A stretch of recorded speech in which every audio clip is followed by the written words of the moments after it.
My guest on the show today is someone who has been writing and maintaining consistently from the second half of 2017 that watch your back if you're a mid-cap investor, because the mid-cap stocks were trading way above their fair P stroke valuation estimates. So now that we have seen what could be called as a tsunami and a virtual meltdown in mid and small cap stocks, is it time to get greedy when rest of the mid-cap stocks, when rest of the investors are throwing away some of these mid-cap stocks? So Samit Vartak joins us, and I would like to introduce him as the man who got the mid-cap space right. So thank you for joining us. My pleasure. That's how I would like to classify mid-cap stocks. Shaky. Right. So, you look at the scenario 6 months back, because at that time, numbers don't lie. You look at the numbers and they were so stark, they were so divergent. I had shown in my newsletter, in the year-ending newsletter, that for the year 2017, if you just break down the BSE 500 from the top 100 to the bottom 100, the top 100 had given a return of just 30%, whereas the bottom 100 had given a returns of 135%, whereas the earnings growth was just 13% for that bottom 100. So it can't go on for too long. And again, if you had to compare the valuations of those bottom 100 companies against, say, the bottom 100 of 2007, the mid-cap had reached a valuation of 20 times, whereas in December 17, the valuation had gone to almost 30 times. So 50% premium to what they had reached in the peak of 2007. Why did that happen? It's just liquidity. I think the liquidity has been so mind-boggling, and that's the nature of the equities market. People follow the herd. People follow momentum. People follow the performance, and the performance was so high. Some of the fund managers were, delivering. When I spoke to investors during that time, and they asked me, what is your return expectations? And if I said 20 to 25% over the long horizon, people would laugh at me, because they had made 30-40% returns with not too much of efforts. And it's very easy to start believing that it's normal. It's the new normal for the markets. But 20 to 25% returns are really good returns over the long run. And that's what my point has been, that when there is a huge bull market, and if you have new investors who have never really experienced, the big cracks. I mean, this is a crack which is really normal.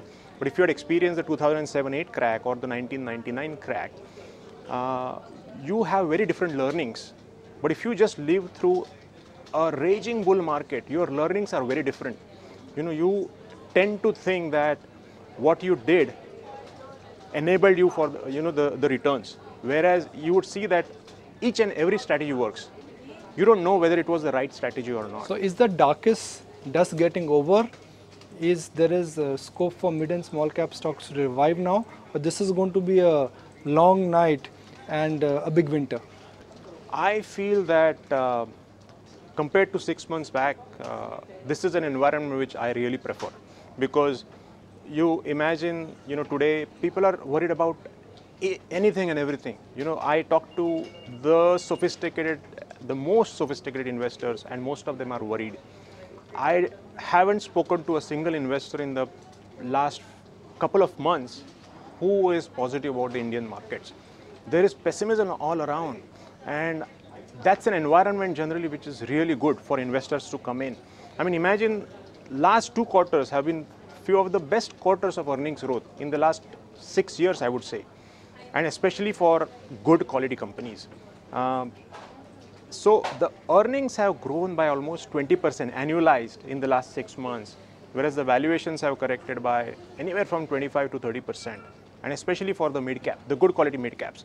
Are these fair levels for mid-cap stocks, and mid-cap stocks are still expensive? Because when you said that they overshot not by 10%, they overshot by 30, 40, 50, even 100%. Right. So on an average, do you think these are good times to buy, or you would say that the correction will be much more deeper? Yes, I buy a fundamental thesis that stocks they become better, but have they reached a bargain level yet?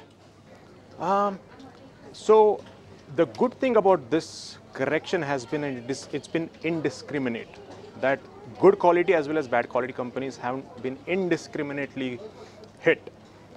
What happened in 2007 was, if you separate out the bad quality companies versus the good quality, and when I say bad quality, meaning companies who did not generate cash flow and companies who generated the best cash flow, the bad quality companies corrected by 90% at that point in time, whereas the good quality companies corrected only by 50%.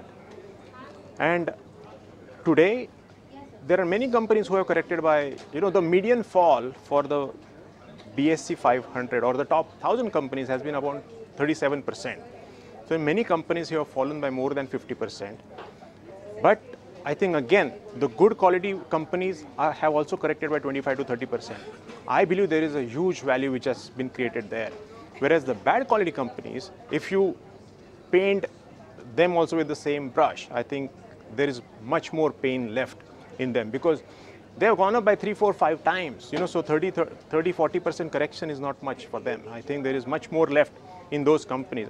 But this is a good opportunity for investors who are probably stuck in those companies to get out of those and get into the good quality companies, because such opportunities do not come too often.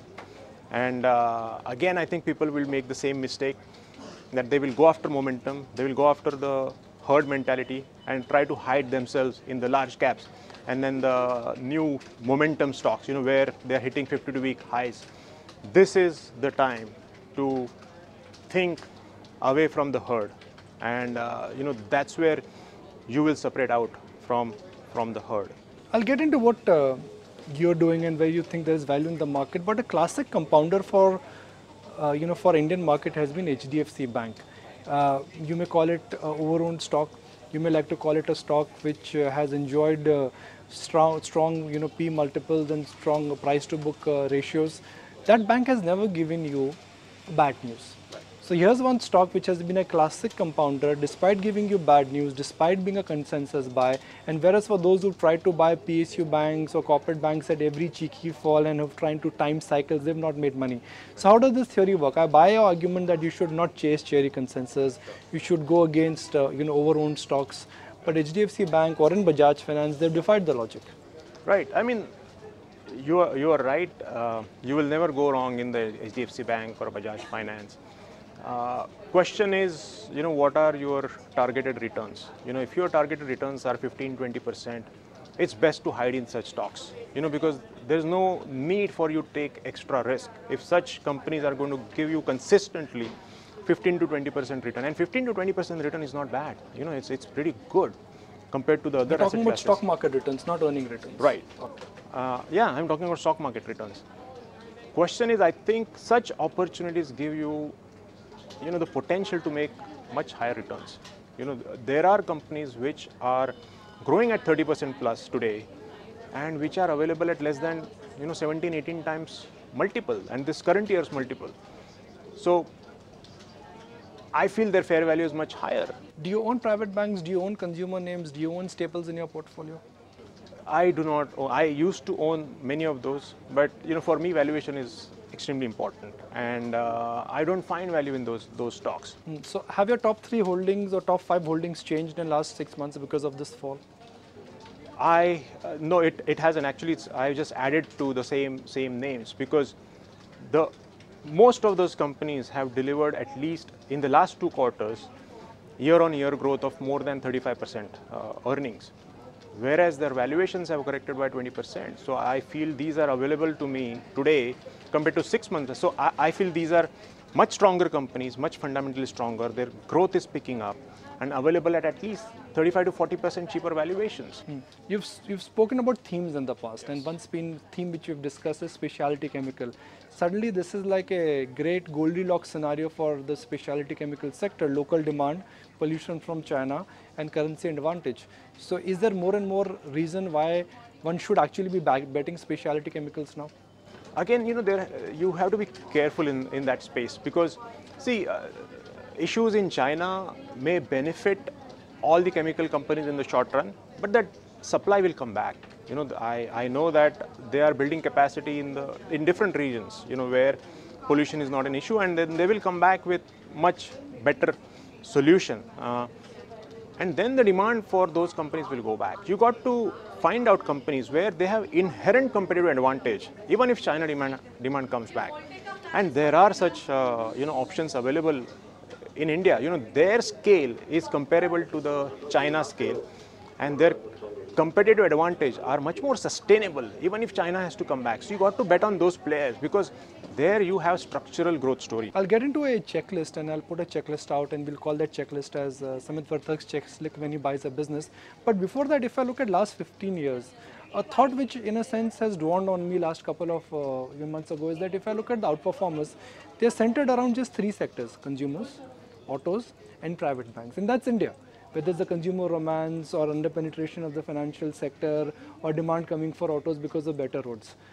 Frankly, there are a lot of these themes, they come and go. And I like to use the word barsati mendak or seasonal fruits here. 4 years ago, we were talking about defense, we were talking about aviation, we were talking about railways. None of themes currently are there. But 4 years ago, they were the euphoric themes and the go-to themes for investors. So, whereas what you're talking are good themes. But the big secular trend, I guess, is anchored around just these three sectors. Yeah, see, there are two ways of investing. You can try to take a macro call, try to figure out where the secular trend is, and maybe try to preempt where those are going to be. The other way is trying to play it safer, play bottoms up and pick niche businesses. And those businesses can be in completely unfavored sectors. For example, say off-the-road tire. There is a player in India where that market from 2011 to 2015 actually contracted by 30%. But this player kept on growing. The most important thing for me is that company has to be taking away market share from others. That is the core behind investing for me. It can be in the greatest of sector, and if there's nothing like it. But it can be a bad sector, it can be even a cyclical sector.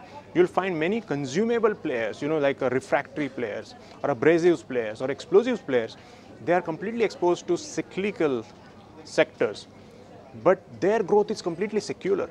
And you will get these companies at probably 1/3 or 1/4 the valuation that you pay for the consumable kind of a secular growth. So you'll get the same growth at much cheaper value. Why not play that?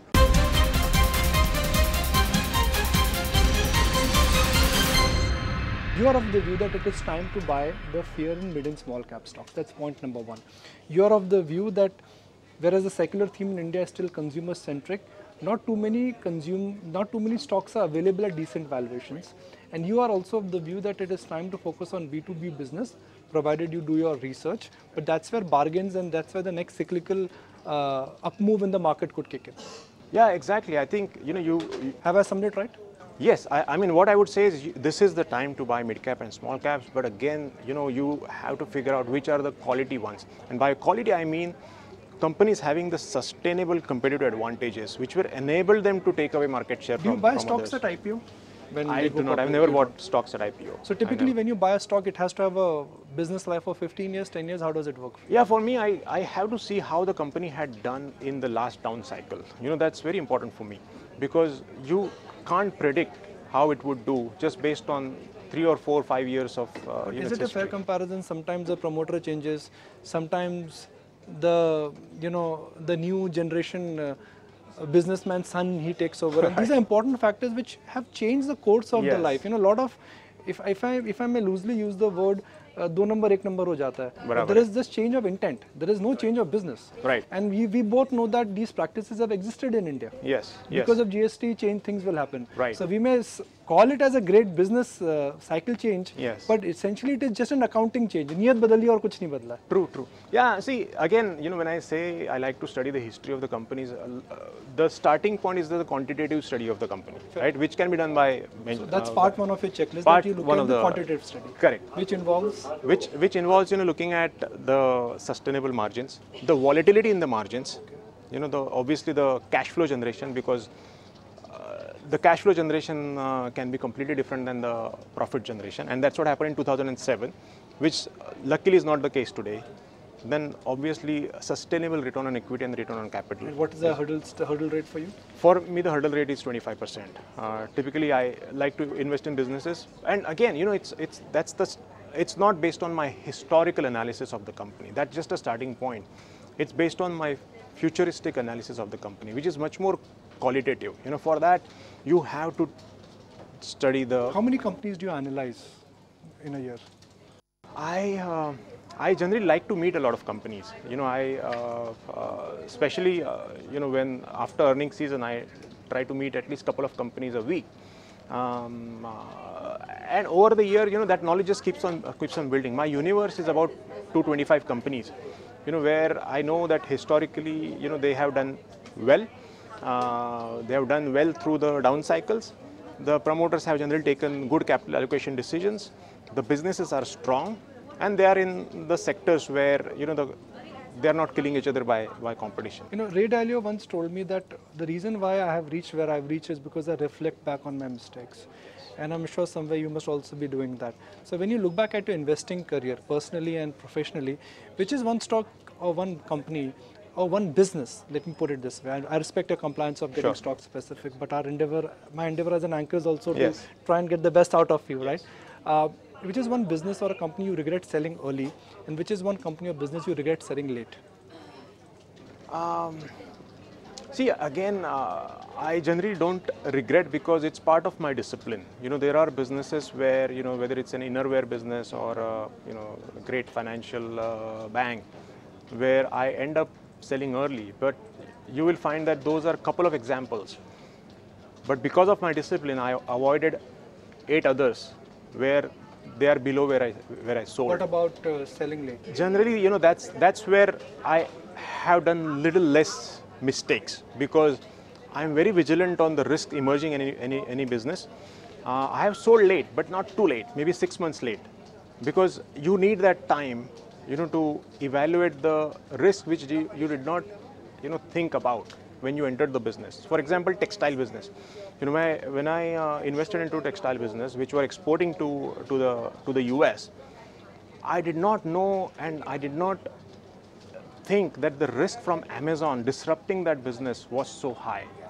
It played out so quickly that there was no way for me to analyze that, 6 months before.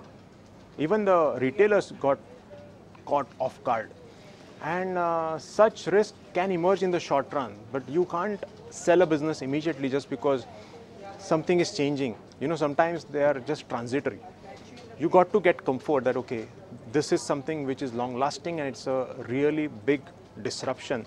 And then you get out. When great businesses, they go through a temporary problem, markets give you a great buying opportunity. Where is that opportunity where the stress is temporary, business is strong, it's only price and liquidity which is giving you a great entry price? Yeah, so I think most of the businesses that I have spoken about You only historically. spoken about specialty chemical. Let's talk about more. Right. So there are a couple of businesses in the specialty chemicals business. There are niche telecom players. I'm not talking about the service providers. I'm talking about the component provided. Someone in fiber optics side. I spoke about the off-the-road, tire business. There are niche manufacturers of steel pipes, who are just converters, but they get valued with the cyclical capex-oriented steel businesses. The converters are ones who generally tend to make their margins. If they have the advantage to make their EBITDA per ton in the down cycle as well as up cycle, but they get punished with the cyclical companies, which are much more riskier. I like consumable oriented industrial companies. So one of the examples I spoke about was explosives or the abrasives or the refractories. These are businesses where they are really structural in nature. If you look at their history, they have consistently maintained their profitability and they have grown even through the down cycle. Because imagine, a furnace manufacturer, a furnace lasts for 40 years and it's only needed when you put up a new factory, right? So when there is down cycle, when there is no capex coming in, you don't need a furnace for many years. So you can imagine what kind of down trend that demand can take through. Whereas if it's an explosives or refractory, you got to change it every year or you got to consume it every year. So even if there is no new factory coming in, at least there is base demand which keeps on coming. And for explosives, you can imagine that as the mine goes deep, you need you need more explosives. So such businesses, I'm not saying that those are businesses which you have to buy right now, but I think it's just the thought process, which should form your framework to analyze a business, rather than just trying to think that consumables or the consumer businesses or the great brands are the only ones who can have sustainable and structural growth story. So let's say if you have to write a newsletter today, and if I take a leaf out of your last newsletter, it was more like a profit warning which you gave for correction in mid and small cap stocks. You were 6 months ahead of the curve, but you eventually got it right. But in the same vein, if you have to write a newsletter for the July quarter, what are the 3 things that newsletter will contain? I would say that you look around, generally most of the investors I speak to, they're worried in their gut. There is a fear in the best of investors who have seen multiple cycles. Generally, these are the times, when you get good value. Today, your intuition probably will tell you that get into the large caps and where everyone is feeling safe.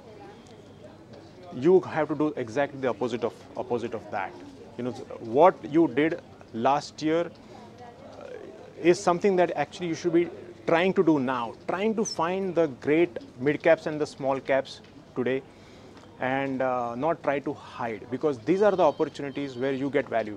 I believe that the fundamentals of the country, see, whatever reforms that we were talking about, whether it's the GST, those were just on paper, until the e-way bill came through. When you talk to the companies, there was no benefit that they were getting, but now they will deliver.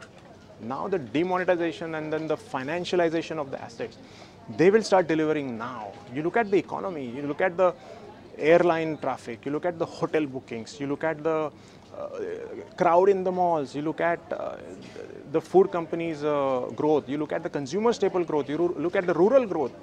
Things are getting better, and that's the exact time when people are getting worried about fundamentals.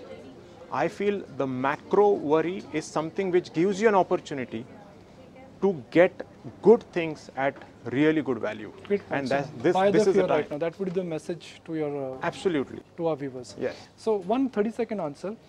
You run an outfit which could be called as outfit for rich, because you manage money for HNI. But we also have viewers who have SIPs, 1,000 rupees SIP, 2,000 rupees SIP, 5,000 rupees SIP in mid and small cap stocks. Right. Do you think they should stick to that? Again, I do not know the portfolio of the mid and small cap. As an orientation. Yes, as an orientation, I feel if it's a quality fund managers who have delivered across multiple cycles and who understand businesses, who is not going after bad quality businesses and more relying on the re-rating, I think that is where you have to stick.